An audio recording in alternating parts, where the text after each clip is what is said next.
mampu, terbujur kaku, ruhnya masih ada dalam jasad. Anaknya tidak bisa berada di sampingnya karena security tidak mengizinkan keluarga berada di dalam ruang ICU. Dia duduk di dalam, suara terdengar, azan bersahutan, hayya 'alas salah, mari salat, hayya 'alal falah, mari menuju kemenangan. Dia hanya bisa meneteskan air mata. Kenapa? Kalau dulu dia waktu sehat sempat beribadah, penyesalannya tidak terlalu banyak. Tapi kalau di saat sehat walafiat tak sempat untuk menempelkan kening ke lantai, tak sempat melangkahkan kaki ke rumah Allah, tak sempat mendengarkan khutbah, maka tak ada duka di atas duka. Air mata yang meleleh tak dapat mengembalikan masa lalu. Lan tarji'al ayyamul lati madat, yang lalu tak dapat diulang kembali. Air mata darah menangis, yang sakit tak akan sembuh, yang mati tak akan hidup. Penyesalan selalu datang di akhir perbuatan. Belum pernah orang menyesal sebelum perbuatan berlalu. Selalu penyesalan di akhir. Di saat itu penyesalan tak lagi bermakna.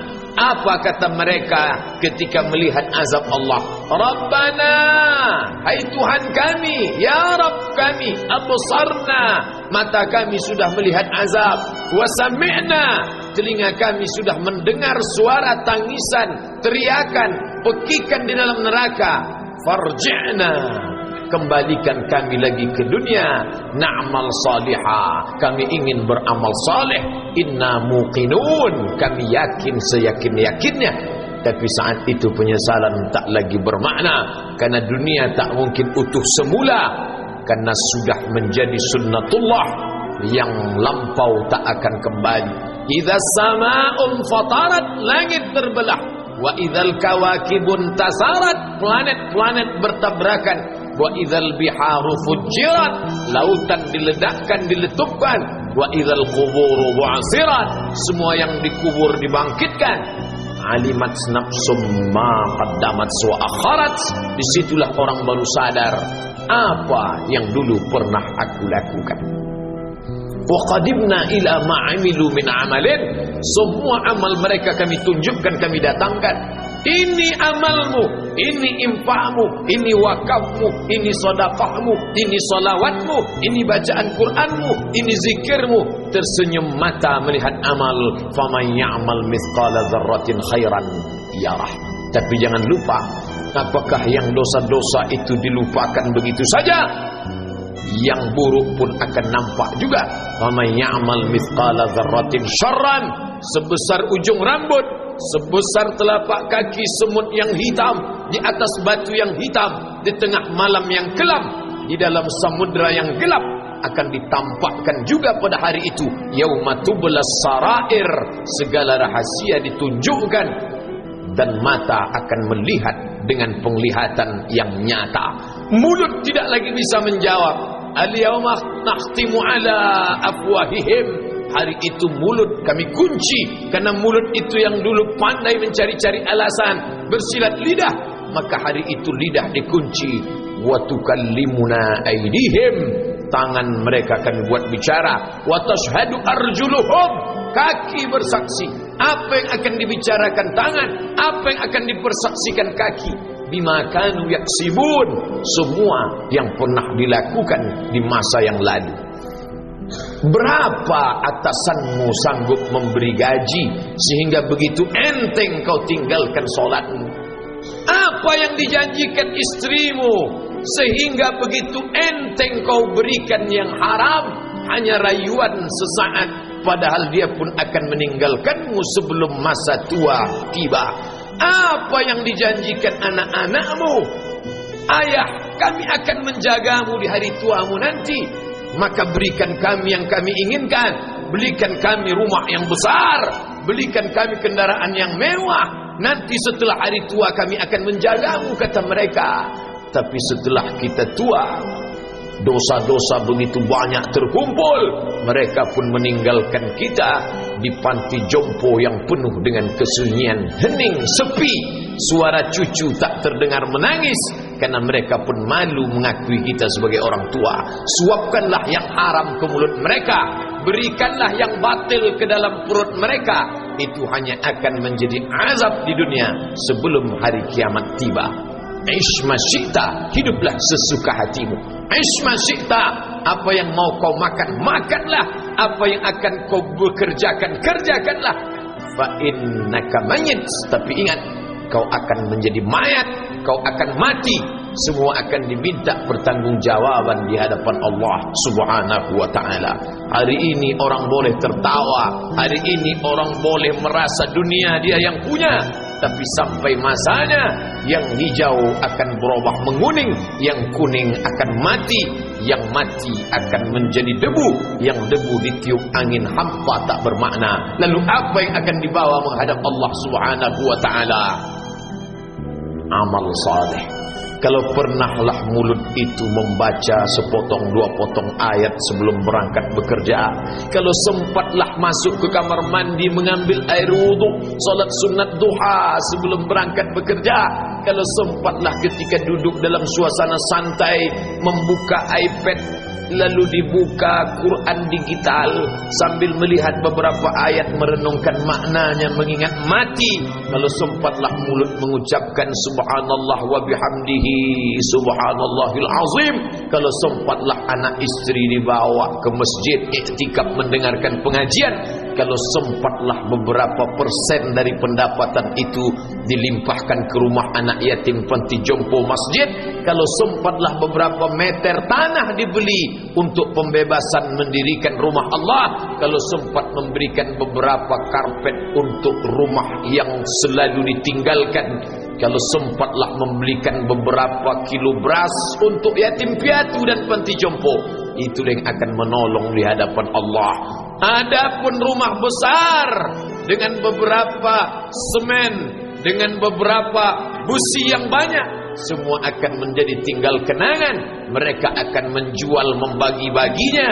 Tanah yang dulu harganya semeter 100.000 sekarang sudah menjadi 5 juta. Mereka akan bagi-bagi itu semua kepada ahli waris.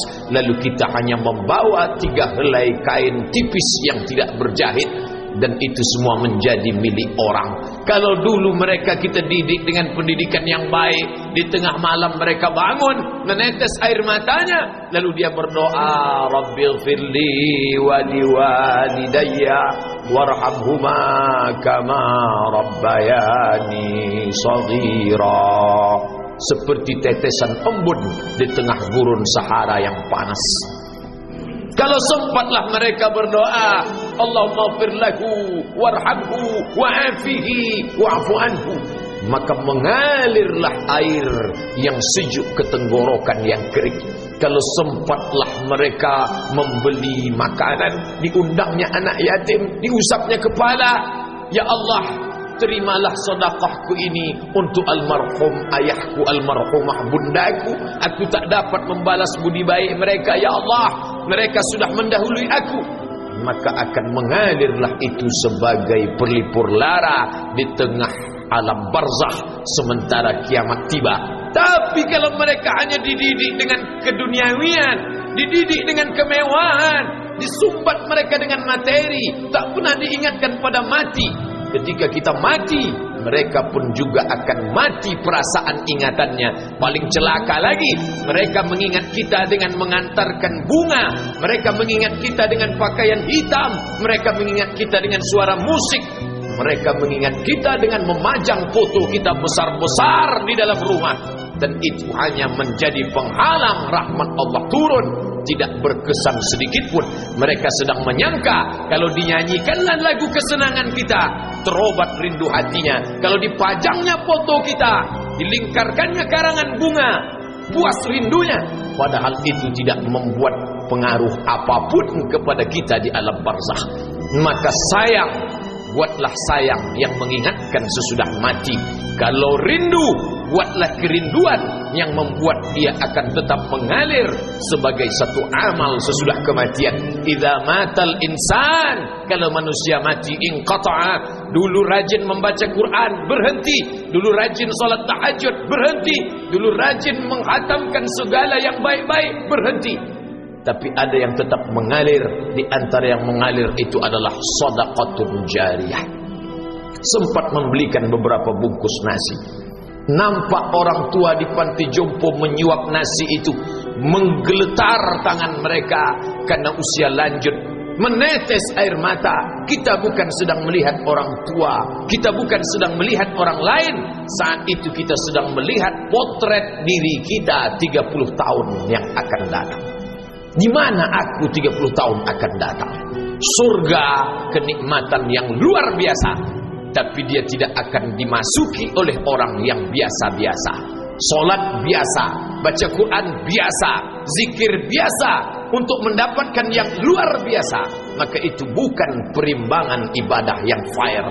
Hanya dengan solat wajib biasa, hanya dengan baca Quran biasa, hanya dengan zikir biasa, hanya dengan sedekah biasa, berharap akan masuk ke dalam surga yang luar biasa, maka sungguh bukan suatu perimbangan perniagaan yang seimbang antara makhluk dengan Khalik Allah Subhanahu wa ta'ala.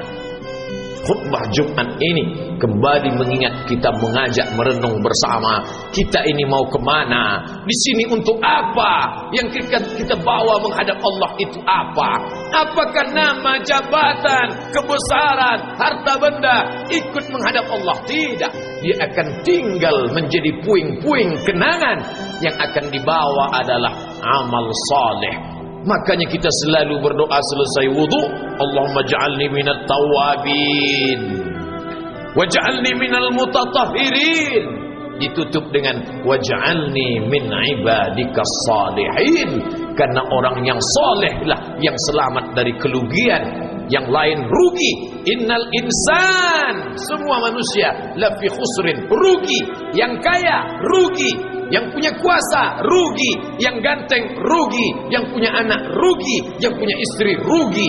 Tapi ada yang beruntung, illallazina amanu, kecuali yang beriman, wa amilus salihati, dan beramal saleh. Itulah orang yang beruntung, karena dia akan hidup dalam kehidupan yang kekal abadi, membawa iman dan amal salehnya. Kalau sampai hari ini masih bersemayam di dalam diri kita, mari kita jaga. Dan kita berharap kepada Allah husnuzan, Allah menutup usia kita ini dengan husnul khatimah. Ketika itulah malaikat datang memanggil, menyambut, ya ayyatuhan nafsul mutmainnah, wahai jiwa yang tenang, irji'i ila rabbiki, kembalilah engkau kepada Tuhan Rabbmu, radiyatan mardiyah, engkau ridha kepada Allah, Allah pun ridha menerima engkau sebagai hambanya. Fadkhuli fi ibadi, masuklah engkau ke dalam golongan hambaku. Wadkhuli jannati, masuklah engkau ke dalam surgaku. Saat itu ruh keluar dari badan seperti tetesan air di hujung daun yang lembut menetes.